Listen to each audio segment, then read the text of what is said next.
Chapter 13. The return of my energy was not a momentary thing.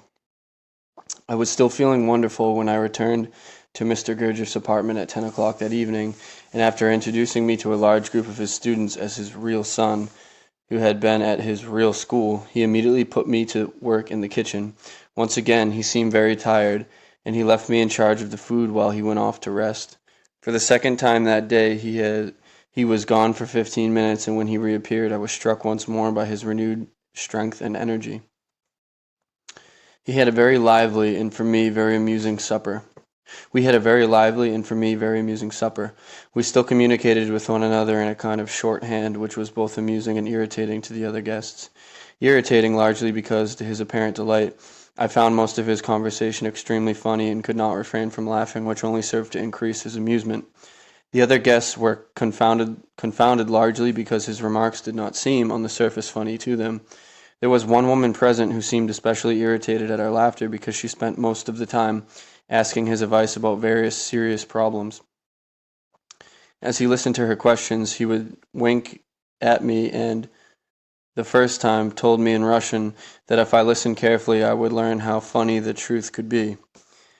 She said, among other things, that being rich she felt that she was at a disadvantage in her understanding of his work, and that she often assumed that her so-called friends would not really like her if she did not have any money.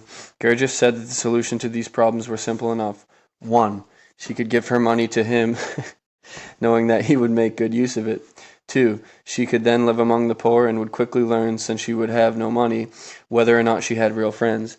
As to understanding his work, he said that she would have to learn first to understand. His replies were so obvious and so typical of him, when people insisted upon questioning him at meals, which were always a period of diversion for him, that I could not help laughing, which again amused him a great deal. When she objected to our laughter, he said that she should learn, as I had recently learned, that laughter was, in truth, a very good medicine. When we had finished our supper, he dismissed everyone but told me to stay and help him with the dishes. We did the dishes together and then retired to a small room, a sort of pantry, with various foods and herbs hanging from the ceiling and stored on the shelves, where he drank coffee and he played on his harmonium. He played much of the music I had known at the Priory, and although we did not talk very much at first, it was a rather sentimental, emotional reunion. When he finished playing, he broke our mood suddenly by asking me if I didn't need some American cigarettes. Once more I began to laugh, since cigarettes were not only plentiful at that time in the army, but also very cheap. He laughed with me and said that it was a great pleasure to enjoy laughter with someone again, that one of the saddest aspects of his life was that his students were so impressed with him that they could never condescend to anything so low as laughter. I told him that I agreed with this, but that I felt, as I had told him once before, that it was his own fault that he put the stars in their eyes. He agreed readily, and seemed pleased that I would kid him, as he put it. I said then that while I refused the cigarettes I would like to give him something, and offered him several thousand francs which I had made on the black market by trading in various currencies, an art at which I had only learned recently. He looked at the money for a moment and then asked seriously, "Why you give me this?" I said that it was a sum which I had made out of the blue and illegally, and that I thought he could have more fun with it than I could. He smiled at my reply and then said thoughtfully that he had thought that I had intended the money as payment for something.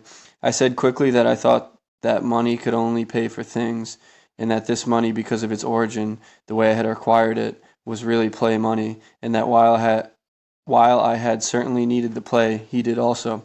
He was satisfied with this and agreed to take it on that basis, but only if I would accept a carton of cigarettes. I laughed and said I would, and he then said that it was important to exchange useless presents from time to time. He then referred to his conversation with the woman at the supper table and said, "You see what trouble I have with students. She asks stupid questions and I give stupid answers, but even though stupid, they honest.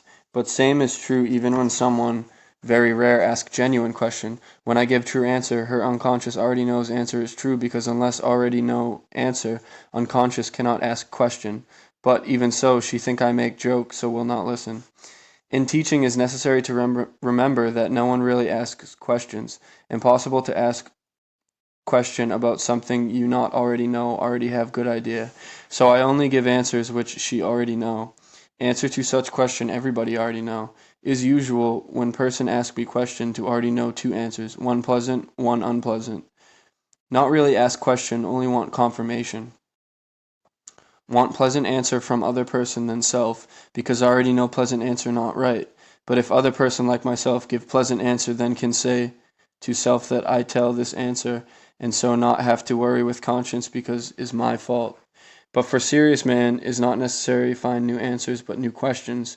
Once you ask question, this means you already have very good idea about answer. For teacher is important, make student ask new question.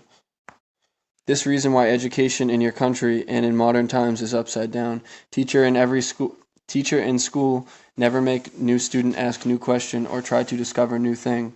Only answer old questions to which everyone already have answer or can find answer in self without effort. He poured coffee and armagnac for us again, and then went on.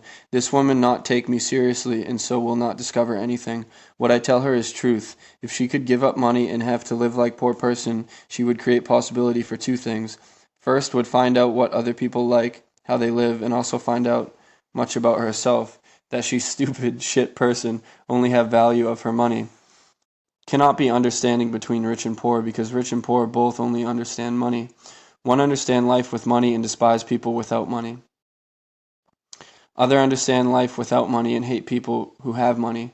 This woman now hates self because guilty about being rich. Poor man hates self, or sometimes just life, because feel guilty about not having money or feel cheated by world.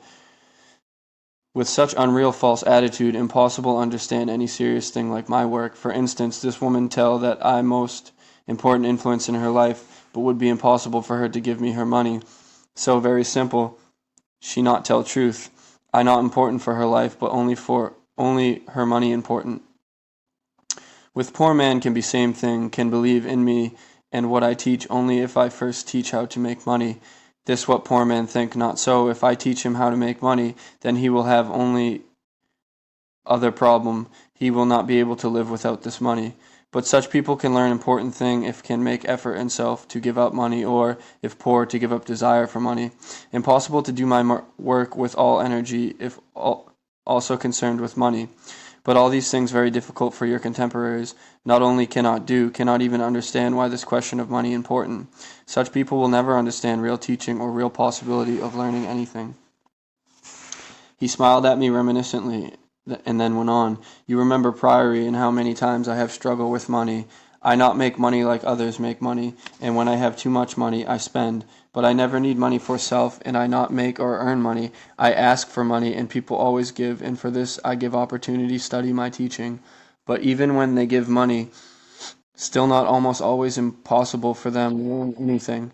Already they think of reward. Now I owe them something because they give me money. When think of reward in this way, impossible learn anything from me.